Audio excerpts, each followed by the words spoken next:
Hello, xin chào tất cả mọi người đã quay trở lại kênh vlog của mình nhá. Hôm nay các bạn đi cho mình nướng cá này. Không bằng gốc này. Đây có to đấy.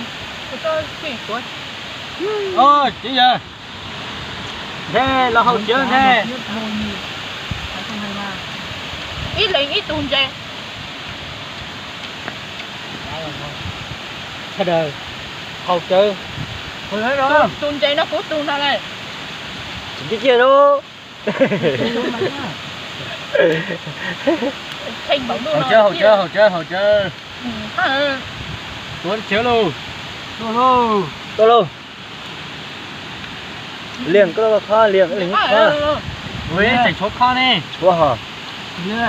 Không cho phát mà không. Anh ơi. Ôi, bếp lọc rồi hậu tới toi. Không cho không thấy nào hay là không. Ôi giời. Tô là. Ồ.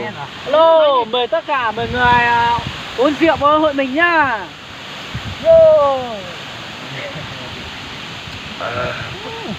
Tao quay video tao quay lúc cam Đúng là rượu ngon. nó mở về rất lo. Nó mở về ở lúc đi 600 cái lúc là Cha nhổ chè nữa đó này, nên hang rồi được không? Sao gì á? Các người chè là quá là ngon.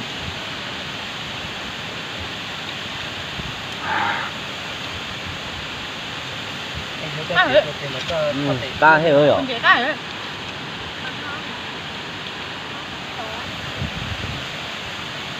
À, thế là giờ cho tuần thế rồi mà bé học chế khẩu thế à. tại mà ăn khối à. Nó chế khẩu thế à. Chứ còn giờ gì Có chọn chỉ có này bé. Con chè con giá được rồi. Lớp chỗ ấn đầu nó chỉ nhân. Hả? Lớp chỗ ấn đầu cho nó. Không mạnh thì mà lừa chứ chỉ hỏi thì hỏi. Rồi.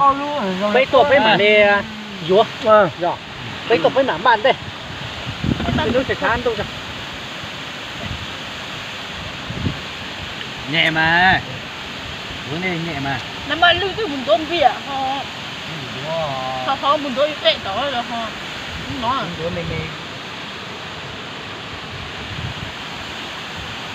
cá mình chỉ cả với cả cá mà không cả quán ấy.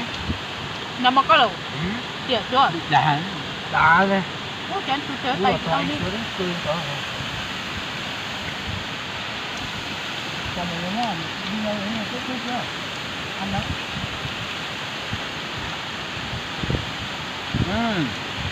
Chú phải thử cái tùng chè đó. Đúng rồi thì anh xuống là ăn chè chưa? Ồ, nghĩ từ ha. cứ nói tuổi nên nói những tuổi lưu nói tuổi này Cái này ít tuổi đó. Lấy này ít tuổi sao thôi. Đối với mình tao thử thế đó. Đối với bạn mình ăn cá nhá. Cá đây là tao biết tuổi đấy Về tao đây là từ rồi. cái đấy thắt đây. Để vào cái từ đó là làm cái rồi. Thôi giờ sắm mình đấy. Đi mềm mềm rồi. Tôi muốn chơi cái này sướng.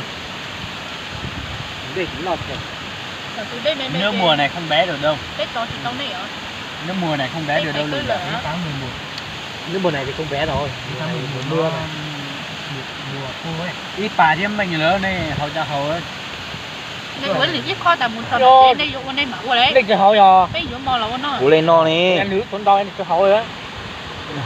Cũng là ra học tổng thế mà. Nên là tổ chức sáng nhậu nữa là điều nữa nữa. nhẫn nhau thì anh thích chuyện đó đấy hầu ấy Mình là phong ấy, mình chỉ bắt thức ăn nhậu. em ngày đến nhắm đến đây em nhớ theo ăn được món nó thì no nó cũng cảm thấy chọc chọc này Anh báo trên trái bê thế rồi hả? em bảo chỉ liên tục như thế này anh bảo này à Anh nói giờ cho màu gì thế nữa? Giờ hai có ta em bảo như giờ anh báo mùi giờ anh báo là chỉ hậu ta ít cá để lo thế.